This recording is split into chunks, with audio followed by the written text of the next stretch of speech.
नमस्कार, आप सभी का एवन उत्तराखंड में स्वागत है। मैं हूं आपके साथ दीपिका जांगिड़। खबरों की शुरुआत करेंगे उससे पहले एक नजर इस वक्त की हेडलाइंस पर। भाजपा की ओर से व्यापारी सम्मेलन का आयोजन, सीएम पुष्कर सिंह धामी ने की शिरकत। केंद्र और राज्य सरकार के कार्यों की सराहना। उत्तराखंड में शत्रु संपत्ति कब्जे में लेगी केंद्र सरकार। अब तक 29 शत्रु संपत्तियों की हो चुकी पहचान। हरिद्वार, नैनीताल सहित कई जिलों में है जमीन।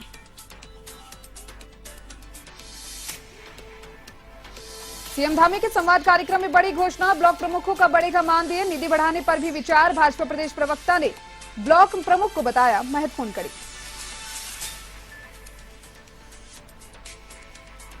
कैबिनेट मंत्री रेखा आर्य का सोमेश्वर दौरा, संयुक्त मोर्चा सम्मेलन में की शिरकत। महाजन संपर्क अभियान के तहत कार्यकर्ताओं से की चर्चा।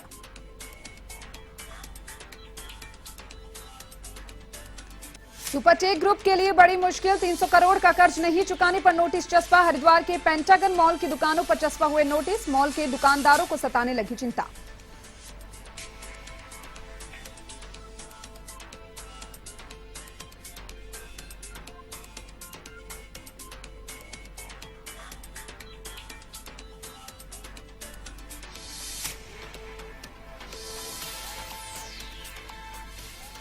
तो चलिए बुलेटिन की शुरुआत में आपको सीधा लेकर चलते हैं वाराणसी, जहां पर केंद्रीय मंत्री एस जयशंकर प्रेस वार्ता कर रहे हैं।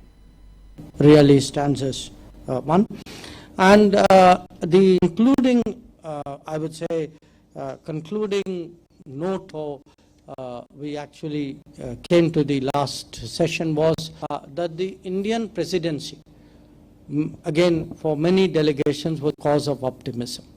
That they felt that the Indian presidency actually brought development back into the center of G20 discussions, and that this was somewhere in between. Folk was a little bit lost, I would say, or less, and they were very, very appreciative of this.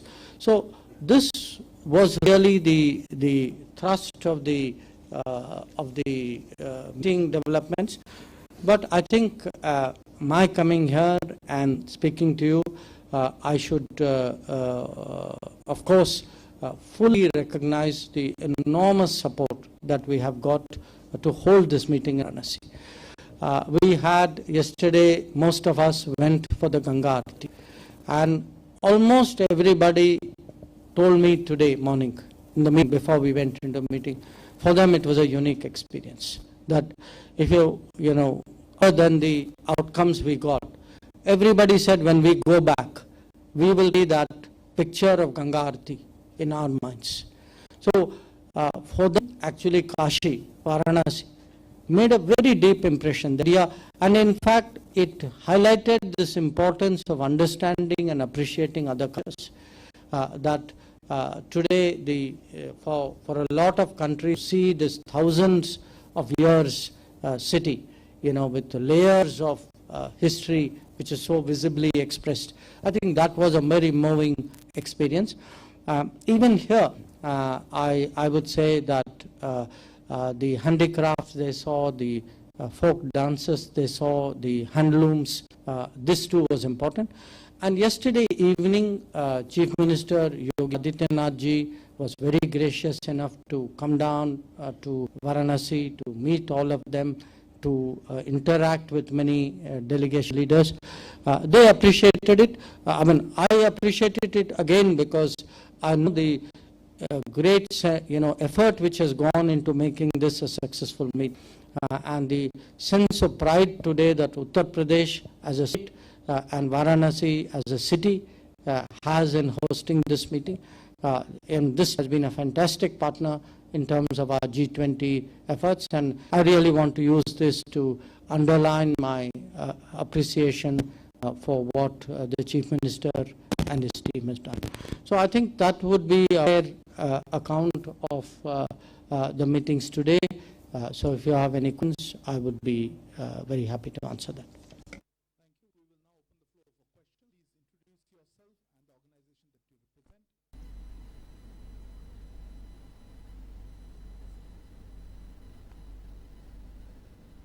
Dehradun के त्यागी road स्थित एक निजी hotel में भाजपा की ओर से व्यापारी सम्मेलन का आयोजन किया गया है। कार्यक्रम में बतौर मुख्य अतिथि के तौर पर मुख्यमंत्री पुष्कर सिंह धामी ने शिरकत की।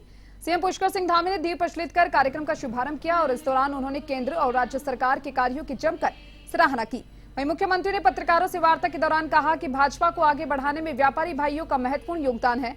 उन्होंने कहा कि उन्हें पूरी उम्मीद है कि मौजूद समय में भी व्यापारी भाई राज्य सरकार की उपलब्धियों को जन जन तक पहुंचाएंगे।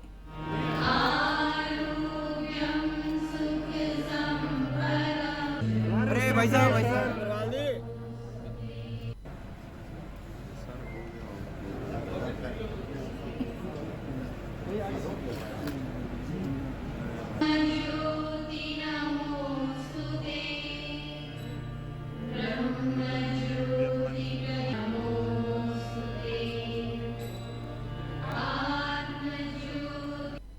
हमारी पार्टी को आगे बढ़ाने में उनका बहुत बड़ा योगदान रहा है। और जब शुरुआत में हमारी पार्टी की शुरुआत हुई तब से लेकर आज तक जनसंघ जनता पार्टी और आज भारतीय जनता पार्टी के लोग हमेशा एक नींव के पत्थर की तरह व्यापारियों ने हमेशा पार्टी का समर्थन किया है, उसके संवर्धन के लिए, विकास के लिए हमेशा आ गए हैं। उनकी मांगे हैं राज्य के अंदर की भी हैं और हमारे देहरादून की भी हैं। सभी को हम लोगों ने गंभीरता से उस पर हम लोग निर्णय करेंगे, गंभीरता से उसका समाधान निकालेंगे।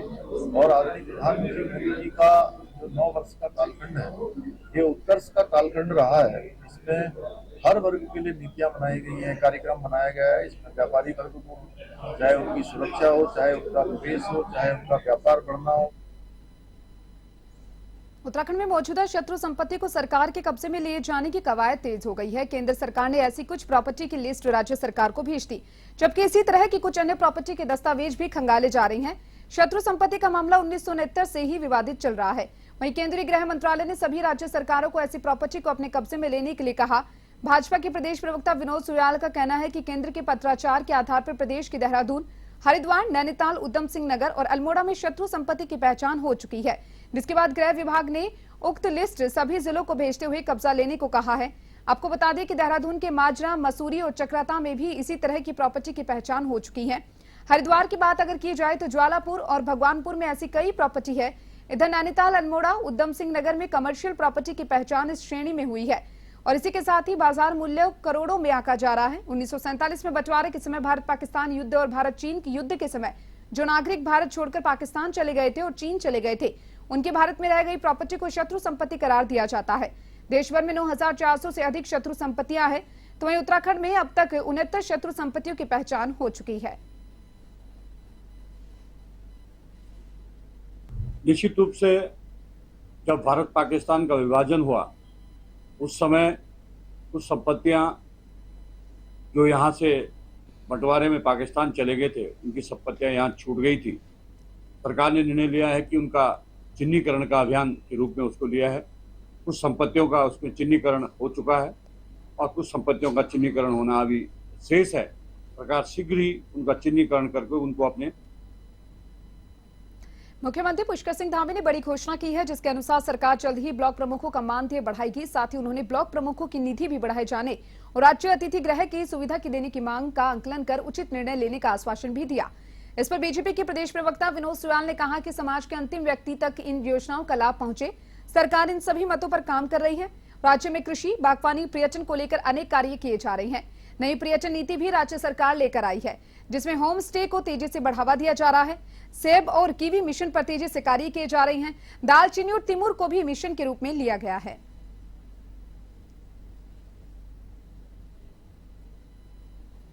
प्रत्यक्ष रूप से गांव की सभी मूलभूत आवश्यकताओं से जुड़ी हुई रहती हैं। वो क्षेत्र पंचायत हों, ग्राम प्रधान हों, ब्लॉक प्रमुख हों, जिला पंचायत के मेंबर हों, जिला पंचायत अध्यक्ष हों, इन बॉडियों को और अधिक ताकत मिले, इनको और सशक्त बनाया जाए। इसके लिए मुख्यमंत्री द्वारा इनके साथ संवाद स्थापित किया गया। इसी संवाद की कड़ी में उन्होंने उनको और अधिक धन आवंटित करने हेतु कहा है और निश्चित रूप से ये सराहनीय और स्वागत योग्य कदम है।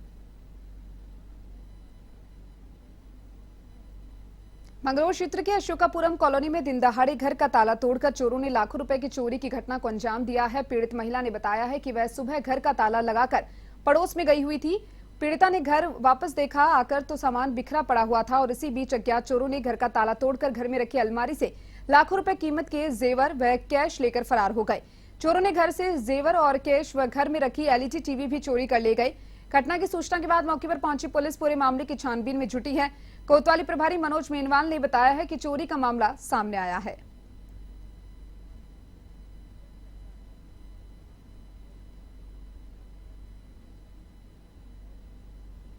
मामला संज्ञान में आया जिस पर पुलिस टीम भेजी गई है जांच के लिए, और आजू बाजू के लोगों से भी पूछताछ और जो सीसीटीवी कैमरे हैं उनको भी देखा जा रहा है। अभी तक इस तरह के तथ्य मौके पे तो प्रकाश में नहीं आए कि सीसीटीवी में कोई दिखाई दे रहा हो। अगर कोई तहरीर आएगी, जो भी तहरीर के अनुसार आवश्यक कार्रवाई की जाएगी।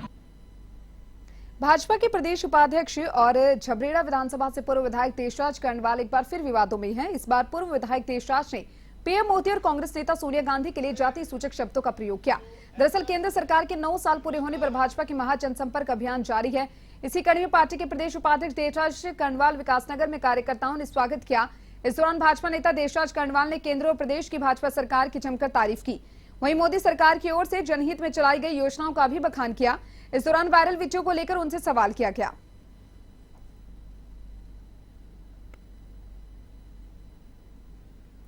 मित्र है, उनकी जो सैलरी है उसको दुगनी करने का काम भी किया है।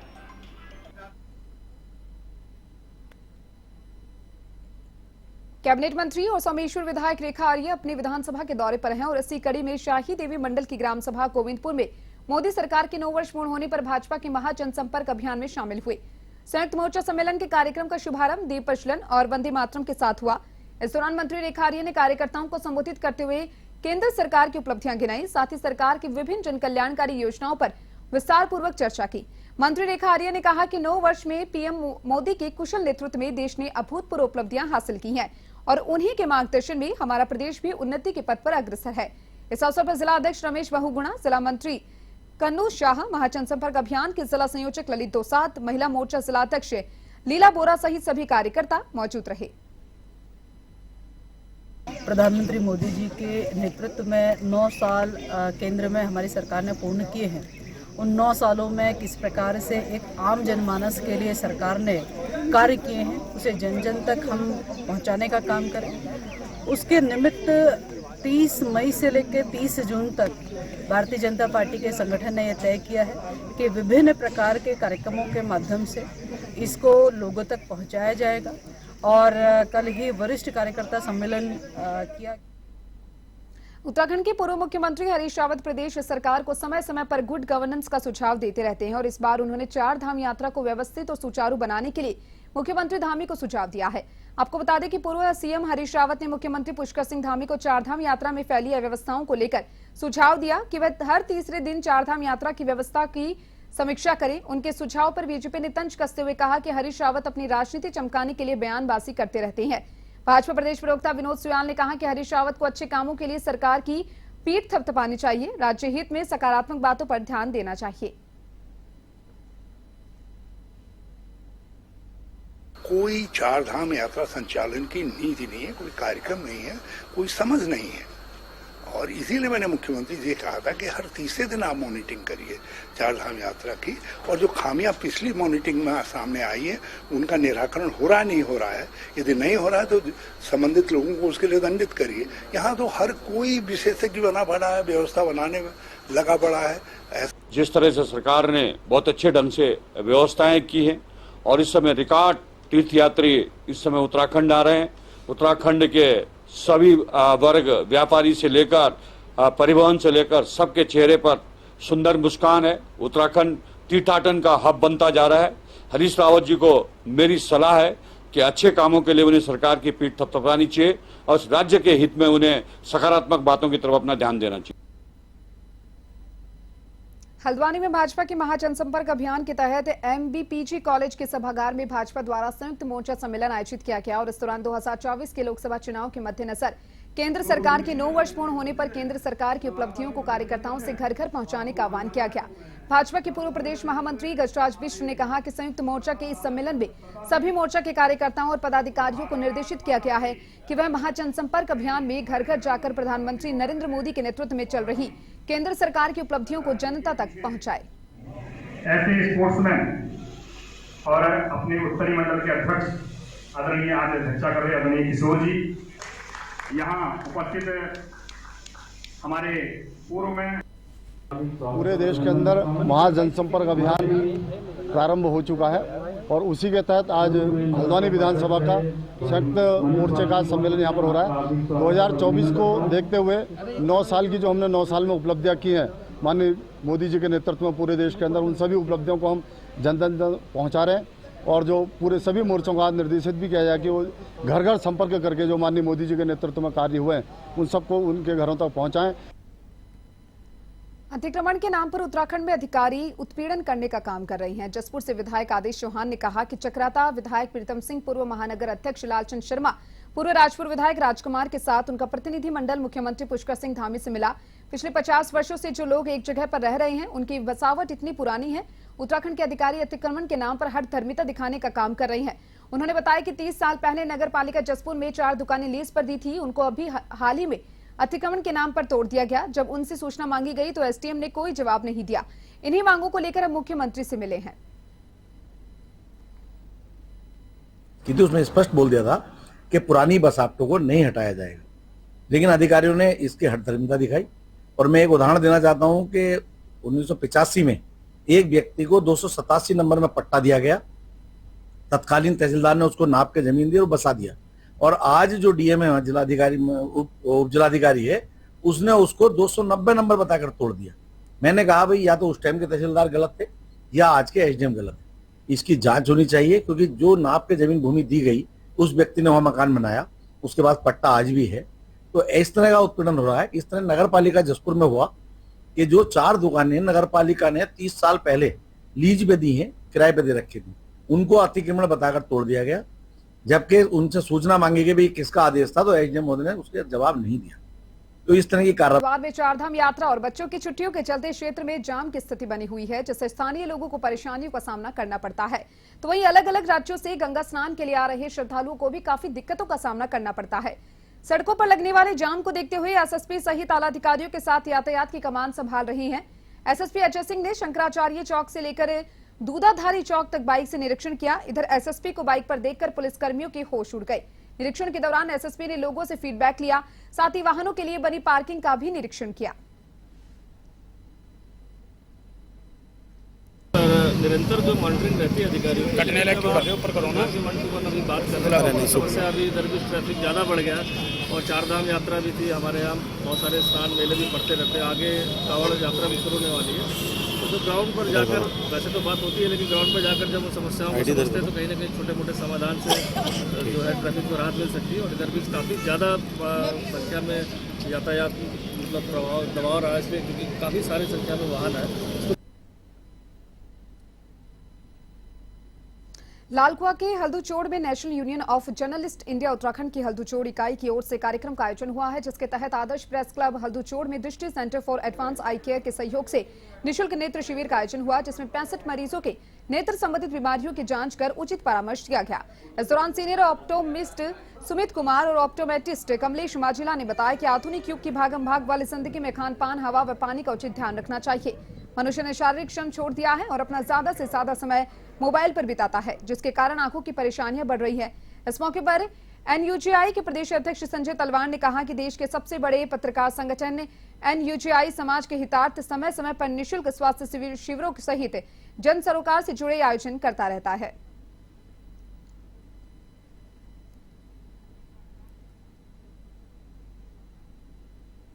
रानी पोखरी थाना पुलिस ने मुखबिर की सूचना पर चेकिंग चलाकर चरस तस्करी कर रहे राजस्थान के 3 लोगों को गिरफ्तार किया, जिनके कब्जे से पुलिस ने 324 ग्राम चरस बरामद की है।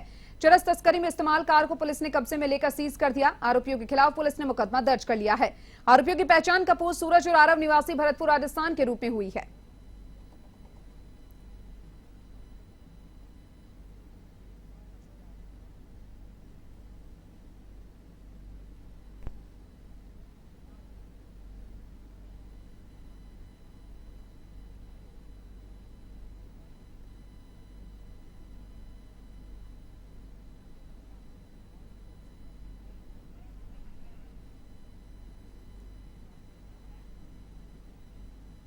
तो चलिए इसी बीच आपको देहरादून से बड़ी खबर बता रही हैं। मंत्री गणेश जोशी तक भी नहीं पहुंचा बाजवा के निलंबन का आदेश। देहरादून से बड़ी खबर, सीएम धामी ने सीधे मिल रही शिकायतों पर लिया एक्शन। बड़ी खबर आपको देहरादून से बता रहे हैं। तो क्या मंत्रालय से भाजपा को मिल रहा था संरक्षण? सीएम धामी के एक्शन के बाद उद्यान विभाग में हड़कंप मच गया है। देहरादून से बड़ी खबर, भाजपा के निलंबन की विभागीय सचिव समेत अधिकारियों को भी नहीं लगी भनक। मंत्री गणेश जोशी तक भी नहीं पहुंचा भाजपा के निलंबन का आदेश।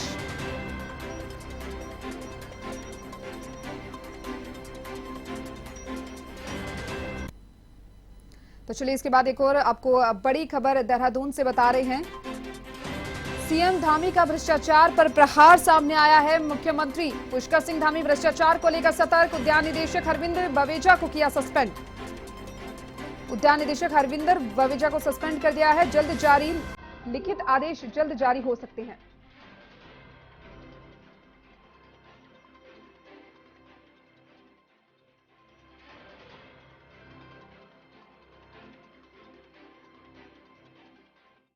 सचिव उद्यान से तलब की निलंबन की फाइल। गणेश जोशी है विभागीय मंत्री।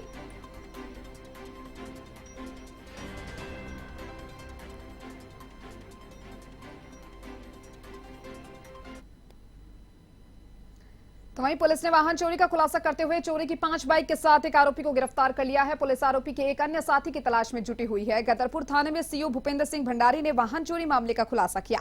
सीओ भंडारी ने बताया है कि 10 जून को गदरपुर पुलिस में बाइक चोरी का मुकदमा दर्ज हुआ था। इसके अलावा एक और बाइक चोरी का मुकदमा दर्ज हुआ था, जिसके बाद पुलिस की एक टीम गठित की गई। महतोश तिराहे से आगे भाखड़ा पुल के पास वाहन चेकिंग के दौरान पुलिस ने बाइक को रोका। इस दौरान चालक बाइक के कागजात नहीं दिखा पाया। सख्ती से पूछताछ करने पर उसने बताया कि बाइक चोरी की है।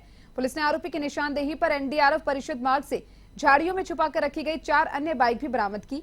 पुलिस ने युवक को गिरफ्तार कर न्यायालय के समक्ष पेश किया, जहां से कोर्ट ने आरोपी को जेल भेज दिया।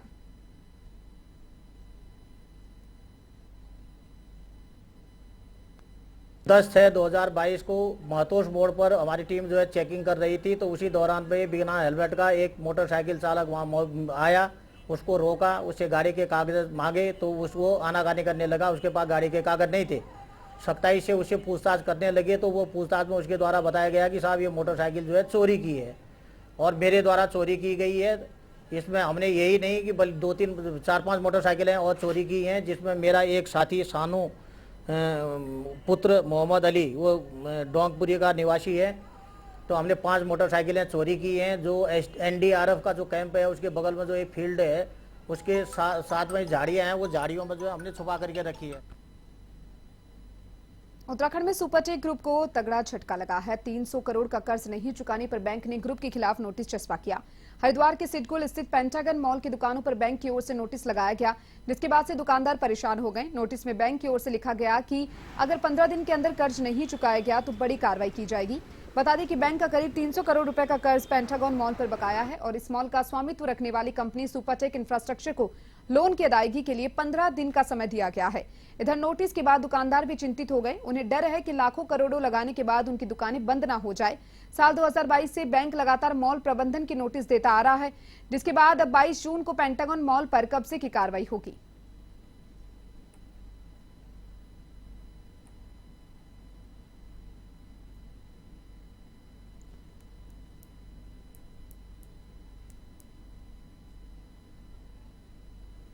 और इन सभी खबरों के साथ एवन उत्तराखंड में इतना ही। मुझे दीजिए इजाजत। नमस्कार।